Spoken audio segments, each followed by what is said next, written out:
नमस्कार, स्वागत है आप सभी का न्यूज़ 18 के डिजिटल प्लेटफॉर्म पर। मैं हूं आपके साथ आपकी होस्ट चित्रा शर्मा। आज जो है एक बेहद महत्वपूर्ण चर्चा हम करने वाले हैं। एक आज हमारे साथ गेस्ट भी हैं, उनके साथ चर्चा करेंगे। देखिए, आज दिल्ली में जो स्थिति बनी हुई है हम सभी उससे वाकिफ़ हैं और छात्र जिस तरह से नाराज़ हैं, उन्होंने प्रोटेस्ट किया है, उनके साथ टीचर्स भी पहुंचे हैं, वो भी प्रोटेस्ट लगातार कर रहे हैं। तो इन्हीं सब बातों को लेकर हम चर्चा करेंगे आज। जब परीक्षा ही नहीं हो रही है तो मेहनत का क्या मतलब है? यही सवाल आज हज़ारों अभ्यर्थियों की आंखों में तैर रहे हैं। दिल्ली की सड़कों पर गुरुवार को जो दृश्य देखने को मिला है, ये भारतीय भर्ती व्यवस्था का एक बड़ा सवालिया निशान खड़ा करता है। एसएससी की चयन पद परीक्षा फेज 13 में हुई गड़बड़ियों और लापरवाहियों में नाराज छात्र दिल्ली में जंतर मंतर पहुंचे और यहां पर उन्होंने विरोध प्रदर्शन किया। और जब वहां पहुंचे तो उनके साथ क्या किया गया, उनके साथ कैसा व्यवहार यहां पर हुआ, इस सब के हम गवाह हैं, हम सभी जानते हैं। और आज के पॉडकास्ट में हम चर्चा करेंगे इन्हीं सब मुद्दों पर, दिल्ली में चल रहे एसएससी प्रदर्शन की। और इसी चर्चा में हमारे साथ एक विशेष मेहमान मौजूद हैं जिनका नाम है नवीन शर्मा, आप जानते होंगे। और इनका संस्थान है रोजगार विद अंकित और चैनल भी है इनका यूट्यूब पे, इंस्टाग्राम पे। कई माध्यम से ये छात्रों को जो है एजुकेशन देते हैं। इनके साथ 30 मिलियन छात्र जुड़े हुए हैं और ये संख्या ज़्यादा भी हो सकती है। एक दशक से ये इस प्रोफेशन में हैं, ये टीचर हैं, शिक्षक हैं और ये भी इस आंदोलन का हिस्सा हैं। हमारे साथ आज जुड़े हुए हैं। Sir, very welcome to you. Thank you ma'am. और आज आपसे चर्चा ज़रूर करेंगे क्योंकि देश में जनता ये जानना चाहती है, हमारे देश का जो फ्यूचर है, हमारे जो स्टूडेंट्स हैं, उनके साथ आखिरकार ऐसा व्यवहार क्यों हो रहा है। और जब वह आवाज़ उठाना चाह रहे हैं तो उन पर लाठीचार्ज किया जा रहा है, उन्हें डिटेन कर दिया जा रहा है। क्यों उनके आवाज़ों को दबाने की कोशिश की जा रही है? क्या किसी तरह की गड़बड़ी है जो कि सरकार को, प्रशासन को एहसास हो रहा है कि हाँ गड़बड़ी है, इसलिए लाठीचार्ज का प्रयोग किया जा रहा है? क्योंकि टीचर्स और स्टूडेंट्स सड़कों पर उतरकर किसी तरह का उपद्रव तो मचाते नहीं हैं, वो सिर्फ अपनी मांगों को लेकर सड़कों पर उतरे हैं। और इन्हीं स्टूडेंट्स और टीचर्स को अगर डिटेन किया जाए तो ये किस तरह का मैसेज देना चाह रहे हैं? इस धरना प्रदर्शन में मकसद क्या है? आखिर क्यों देश के स्टूडेंट्स प्रोटेस्ट करने के लिए दिल्ली के सड़कों पर उतरे हैं? ऐसे कई सवाल हमारे जहन में हैं, हमारे देश के जो लोग हैं उनके भी जहन में है। इस पर ही चर्चा करेंगे। सबसे पहले पॉडकास्ट में सर आपसे जो मेरा सवाल होगा शुरुआत में, कि ये जो प्रदर्शन चल रहा है इसका मुख्य उद्देश्य क्या है? स्टूडेंट्स को और टीचर्स जो हैं उनकी क्या प्रमुख मांगे हैं?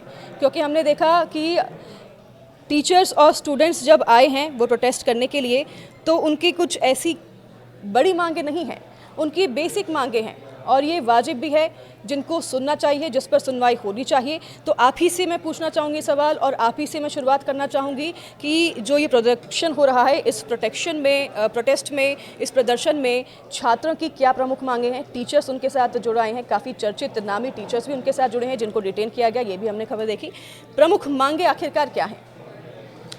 सबसे पहले तो मैम हम थैंक यू बोलना चाहेंगे चित्रा मैम, आपको भी और पूरे इस न्यूज़ 18 चैनल को भी, कि आज देश में जो इतने बच्चे दुखी हैं और अपनी भविष्य को लेकर के जितना आज उनको सोचना पड़ रहा है कि वो तैयारी करें या फिर इन सब प्रोटेस्ट में वो फंसे रहें, उस खराब सिस्टम को सुधारने की जिम्मेदारी टीचर्स और बच्चों के हिस्से में जो आ रही है वो उससे जूझें या फिर घर बैठ के शांति से पढ़ पाएँ। तो इन सब मुद्दों को आप उठा रहे हैं तो उसके लिए हम पहले तो आप सब लोगों के लिए थैंकफुल रहेंगे हमेशा, और ये सारा स्टूडेंट्स जो आपको देखेगा ये थैंकफुल रहेगा और मीडिया पर उसका ये विश्वास है कि वो चीज़ों को, उनके हित की बातों को दिखाएंगे और आप दिखा भी रहे हैं। तो दरअसल में मैम इस विवाद का कारण क्या है कि एसएससी की परीक्षा होती है और एसएससी एक नेशन वाइड एग्ज़ाम है, मतलब ये कहें कि ग्रेजुएशन लेवल भी है इसमें एग्ज़ाम में, 10th लेवल का एग्ज़ाम भी होता है, एमटीएस आपका 12th से भी होता है, सीएचएसएल। तो कहने का मतलब है एक वाइड ग्रुप ऑफ स्टूडेंट्स इससे जुड़ा हुआ है। 18 to 30 हम कह सकते हैं मेजरली, 18 to 28 हम कहें। तो इस एज ग्रुप का एक बच्चा एसएससी का एग्ज़ाम देता ज़रूर है, कभी ना कभी कहीं ना कहीं वो एग्ज़ाम ज़रूर देता। अभी लास्ट टाइम पे क्या इशू हुआ है मैम कि वो एसएससी का एग्ज़ाम कराता था टीसीएस, जी। तो TCS की जगह जिम्मेदारी दे दी गई एक लोएस्ट बिड लगाने वाली कंपनी एडिक्विटी को। ये सबसे बड़ा विवाद है। चलो ठीक है, एडिक्विटी को मिल जाता है, और एडिक्विटी भी अगर उसको एक सही ढंग से मैनेज कराती परीक्षा को तो बच्चों को कोई इशू नहीं था। लेकिन हुआ क्या है, दो वजह हो गई। एक तो एडिक्विटी एक बैंड कंपनी है MP में। MP आपका टीचर्स एलिजिबिलिटी टेस्ट उसने कराया, वहाँ पर वो बैन रही। MP पटवारी के एग्ज़ाम में उस पर संदेह के प्रश्न चिन्ह रहे। तो एक तो बच्चों के दिमाग में आ गया कि हमारी जो एग्ज़ाम कंडक्ट कराने वाली कंपनी है वो एक बैन कंपनी है। और एक दूसरी चीज़ ये रही मैम कि अब बच्चों को ये पता है कि भाई चलो अभी मैं सेंटर पहुंचूंगा तो क्या व्यवस्थाएं हैं। तो उसके बाद में जो मिस मैनेजमेंट है सेंटर्स पे, बच्चों की पिटाई होना, टेक्निकल ग्लिचेस, माउस नहीं चल रहे हैं, स्क्रीन्स नहीं चल रही हैं, इन्विजिलेटर्स अंदर वीडियो बना रही हैं, रील्स बना रही हैं। जबकि होना ये चाहिए कि जो भी एग्जाम को कंडक्ट कराने वाला इंस्टीट्यूशन है वो सेम प्रोटोकॉल रखे स्टूडेंट्स के लिए भी, और वो जो एग्जाम कंडक्ट कराने वाले लोग हैं, इन्विजिलेटर्स हैं, उनके लिए भी वो सेम फॉर्मेट रखे, सब लोगों के लिए सेम फॉर्मेट रखे। वो अगर वो सेम फॉर्मेट नहीं रख रहा है, जाकर के कोई बच्चा उसको अपोज कर रहा है, मैं मान के चलिए कि वहाँ पर टेक्निकल ग्लिचेस है, तो बच्चा तो बोलेगा ना, अभी तो दो ऐसे सेंटर उसको तैयार करके दे रहे हो आपकी, अभी हम 2 मिनट में तुमको सेंटर तैयार करके देते हैं, बोर्ड बच्चों के सामने लग रहे हैं, तो एग्जाम सेंटर की मैगी है। तो बच्चे ये देख रहे हैं कि यार ये हो क्या रहा है। वो उसका एग्जाम सेंटर वो डाल दिया गया है उसका 1500 किलोमीटर दूर। आप बच्चे से बेशक से 3 की जगह 5 एग्जाम सिटी सेलेक्ट करा लीजिए, लेकिन उसकी चॉइस से तो दीजिए। उस बच्चे को पता ही नहीं है कि मैं एग्जाम देने कहाँ जाऊँगा। और मैम ये हकीकत है इस देश की कि आप देखोगे तो 90% बच्चा ऐसा है जिसके पास फंड्स नहीं है। वो मतलब उसके फादर और मतलब उसकी इकोनॉमिक कंडीशंस ऐसी हैं कि अगर उसके घर में वो डेली का पैसा आएगा तो शाम को खाना बनेगा, अगर उसके घर में वो शाम को पैसा नहीं आएगा तो उसके घर खाना भी नहीं बनेगा। उस सिचुएशन में भी बच्चा उम्मीद कर रहा है कि मुझे एक सरकारी नौकरी मिलेगी।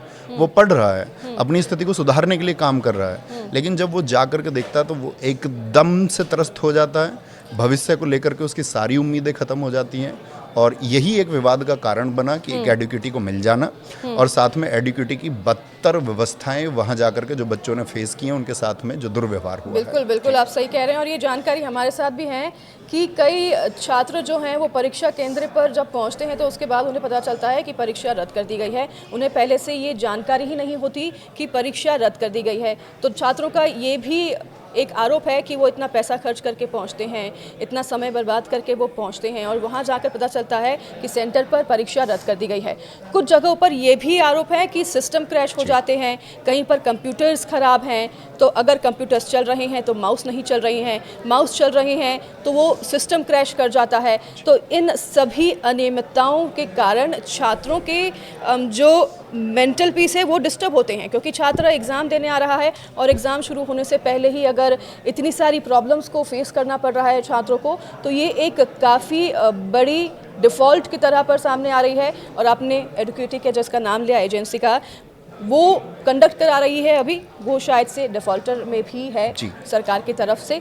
तो छात्र जो हैं मांग कर रहे हैं, प्रमुख मांगे हैं, उनमें शायद से एक मांग ये भी है जो मैं आप ही से जानना चाहूँगी कि ये जो एजेंसी है इससे वापस लिया जाए टेंडर, और TCS के पास शायद वापस दिया जाए। ये छात्र मांग कर रहे हैं, और इनके साथ कुछ टीचर्स भी हैं जिन्हें भी डिटेन किया गया था जब कल वो प्रदर्शन करने के लिए पहुँचे थे। और ऐसे ही कई अनियमितताएं हैं, ऐसे कई गड़बड़ियां हैं, ऐसी कई खामियां हैं जो कि सामने आ रही है, जो कि छात्रों को इसका सामना करना पड़ रहा है। इतना ही नहीं, ये भी आरोप लग रहे हैं कि उनके साथ दुर्व्यवहार भी होता है जब वो सेंटर पर पहुंचते हैं, और जो वहाँ पर कर्मचारी होते हैं, अधिकारी होते हैं, उनके साथ दुर्व्यवहार करते हैं, जिसके लिए उन्हें एग्ज़ाम में जाने के पहले काफ़ी डिस्टर्बेंस होता है, उनके साथ इतनी प्रताड़ना होती है। तो किस तरीके से एग्ज़ाम वो देगा बच्चा अगर एग्ज़ाम सेंटर में जा रहा है? तो आप ही सोचिए, उम्मीदवार महीनों नहीं बल्कि वर्षों तक जो है तैयारी करता है। किसी ने कोचिंग छोड़ी होती है, किसी ने नौकरी छोड़ी होती है, किसी ने घर परिवार से दूर रहकर तैयारी की होती है, और केवल एक उम्मीद पर कि मेहनत रंग लाएगी। लेकिन जब परीक्षा देने पहुंचते हैं तो वहाँ पे उन्हें सिर्फ निराशा मिलती है सर। और जब आवाज़ उठा रहे हैं तो उन पर लाठीचार्ज किया जा रहा है,